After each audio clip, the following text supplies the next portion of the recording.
How to get pre-approved for a credit card. When you get a pre-approved credit card offer, you may think that approval is a sure thing.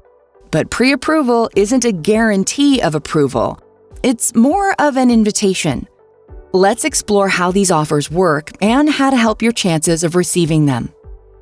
First, we need to understand soft and hard inquiries. Getting a pre-approved offer means the issuer reviewed your credit reports to see if you're a good candidate for that card. This is called a soft inquiry and doesn't affect your credit.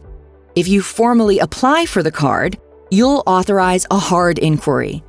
These are more in-depth reviews which determine if you're approved and may lower your credit score by up to 10 points.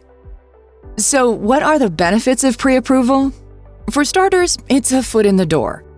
You'll know you're more likely to be approved for that card. It's convenient. You can get offers without doing anything.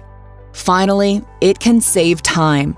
You can focus on pre-approved offers when looking for a new card. Here are some tips to improve your chances of pre-approval. First, pay your credit card bills on time, every time. Payment history is the biggest factor in your credit score. And watch your credit utilization ratio. Experts recommend using less than 30% of your total available credit. Also, keep hard inquiries to a minimum. These lower your score and stay in your credit reports for around 2 years. And don't open too many new credit accounts around the same time. Doing this can drop your credit score by up to 10%. But avoid closing older credit accounts. More available credit is good for your utilization ratio, and length of credit history is 15% of your credit score.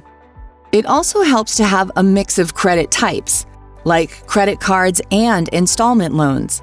Credit mix accounts for 10% of your credit score.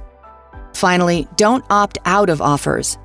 If you already did, call 888-5-OPT-OUT or visit optoutprescreen.com to change your preferences. Once you're ready, these are the next steps to get pre-approved for a credit card.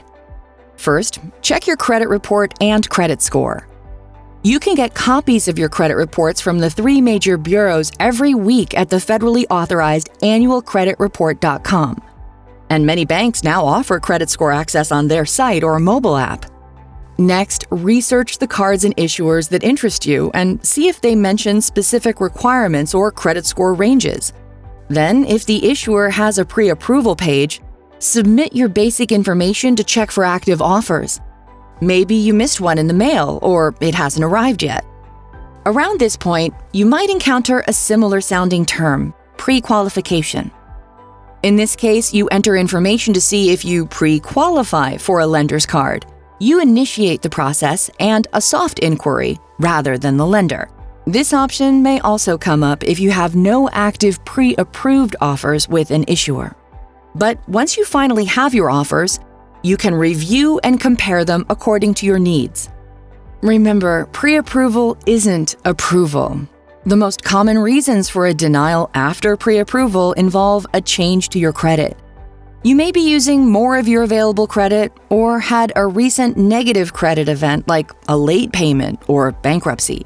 Or perhaps your credit score simply dropped just below the issuer's threshold.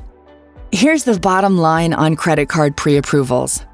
Getting pre-approved for a credit card isn't difficult if you manage your credit responsibly.